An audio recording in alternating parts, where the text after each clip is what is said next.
महाभारत का युग। धर्म और अधर्म की सीमाएं धुंधली हो चुकी थी। हस्तिनापुर का राज दरबार आज साक्षी बनने वाला था उस खेल का जो इतिहास की दिशा बदलने वाला था। धर्मराज कहलाने वाले राजा युधिष्ठिर आज जुए के मायाजाल में फंसने जा रहे थे और सामने बैठे हैं मामा शकुनी अपनी चालों के साथ।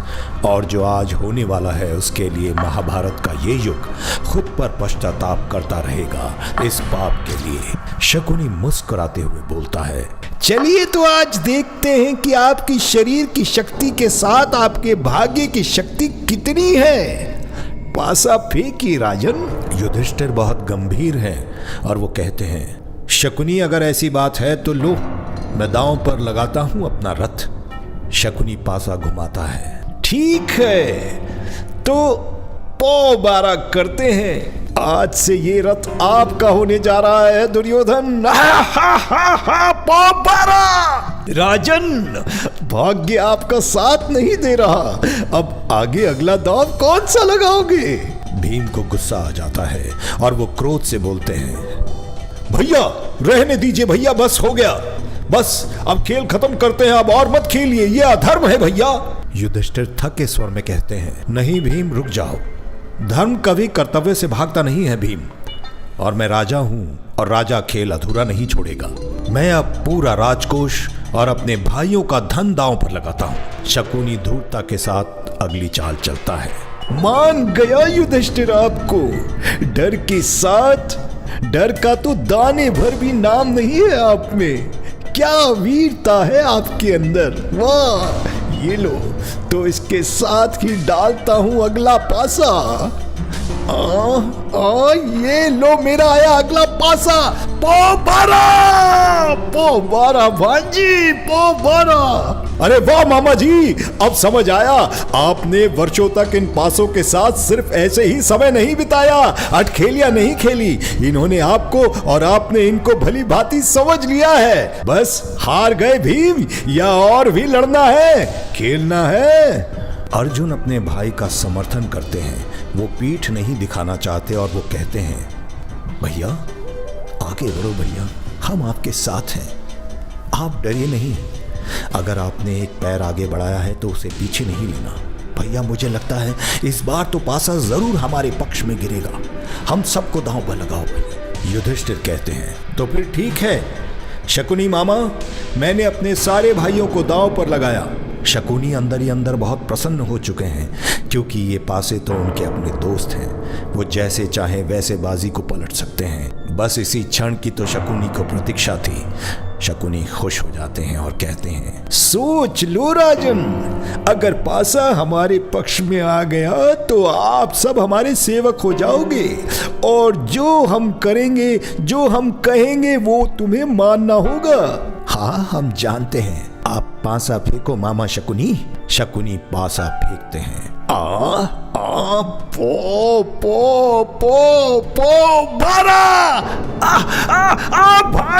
भांजे गले मिलो भांजे, फिर से विजय हमारी हुई है। और इस तरह से एक एक करके पांडवों ने सब कुछ दांव पर लगा दिया, राज्य, धन, रथ, भाई, सब कुछ।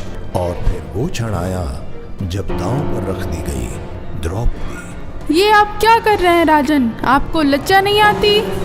क्षमा करें द्रौपदी, लेकिन अब हमारे पास कुछ और नहीं है दांव पर लगाने के लिए, और अब हम यहाँ से पीठ दिखाकर नहीं जाने वाले। लेकिन मुझे ये बात समझ में नहीं आ रही, आप सब ये तमाशा देख क्यों रहे हो? आप सब कुछ बोलते क्यों नहीं? अर्जुन, नकुल, भीम, अरे आप तो कुछ बोलो। अर्जुन कहते हैं, द्रौपदी अब भैया ने जो कहा वो तो हमें करना पड़ेगा। अब हम उनकी बात मानने के लिए बाध्य हैं। पासा फेंको शकुनी मामा। शकुनी पासा फेंकता है। शकुनी मामा खुश हैं और धीरे से दुर्योधन को कहते हैं, तो ठीक है भांजी, अब तो द्रौपदी को हरने का इससे अच्छा मौका नहीं मिलेगा भांजे। जहां 5 पति हैं 100 और सही, क्यों? पो पो पो पो बाबा। द्रौपदी अब हमारी हुई भांजे, कौरवों की दासी हुई। अब हम जो कहेंगे द्रौपदी को वो करना होगा। पांडवों ने अपनी पत्नी को दांव पर लगा दिया, अब वो हमारी दासी है, अब हम जो कहेंगे वो करेगी। ये अधर्म है, मुझे दांव पर कैसे रखा जा सकता है? अगर पांडव स्वयं दास बन चुके हैं तो मैं उनकी स्वामिनी कैसे?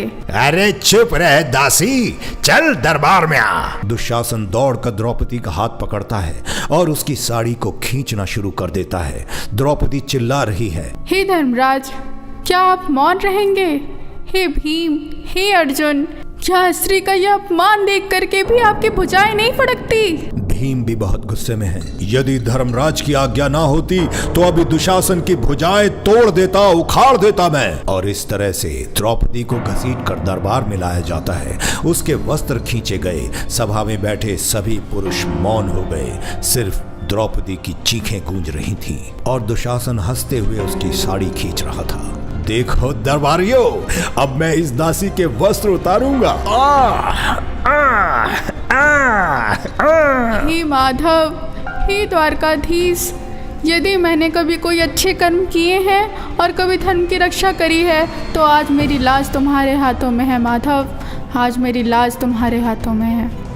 अचानक हवा चलती है, दीपक बुझते हैं, आकाश में बिजली कौंधती है और दिव्य चमत्कार होता है। और तभी वो हुआ जो मानव कल्पना से परे था। दुशासन वस्त्र खींचता गया, पर वस्त्र बढ़ते गए, बढ़ते गए, बढ़ते गए। सभा मंडप में वस्त्रों का पहाड़ लग गया। दुशासन थक चुका था, हाफ चुका था और उसे समझ नहीं आया कि ये हो क्या रहा है। और वो कहता है, असंभव, ये कैसे हो सकता है? ये हो क्या रहा है? बस करो दुशासन, ये तो मुझे चमत्कार लग रहा है। ये चमत्कार नहीं, स्वयं विष्णु की लीला है। ये कृष्ण है जो स्वयं रक्षा कर रहे हैं द्रौपदी की। हे प्रभु, मैं जानती थी आप मुझे अकेला नहीं छोड़ेंगे।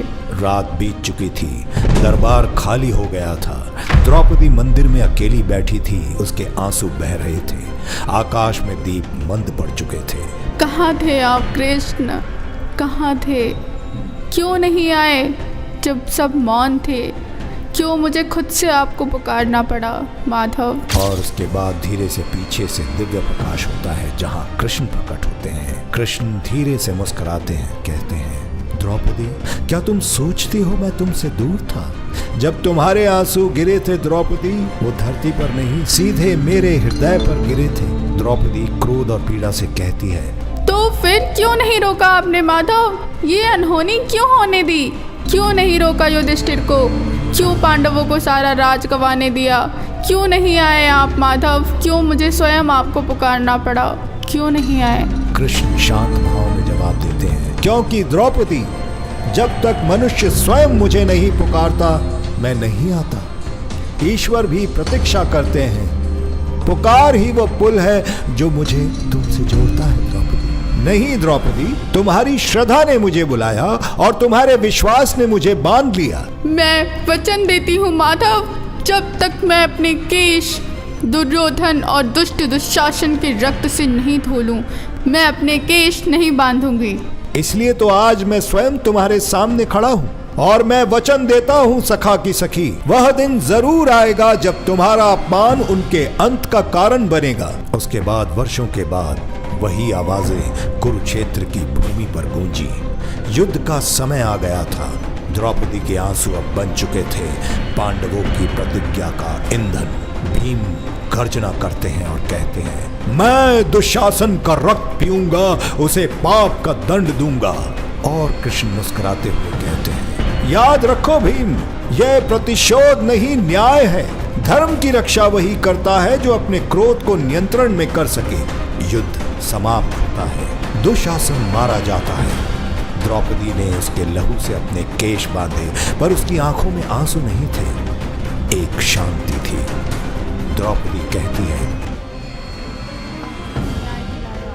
अब मैं समझी, धर्म का पहिया घूमता है, जब घूमता है तो सब कुछ बदलते। और कृष्ण कहते हैं, याद रखना द्रौपदी, जब भी स्त्री अपमानित होती है उस समय वो नहीं, पूरा समाज गिर जाता है।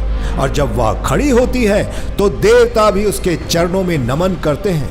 यह कथा सिर्फ एक स्त्री की कथा नहीं, यह विश्वास की कथा है। द्रौपदी ने पुकारा और कृष्ण ने उत्तर दिया, क्योंकि सच्ची पुकार में ही ईश्वर का आविर्भाव होता है, और यही थी विश्वास की पुकार।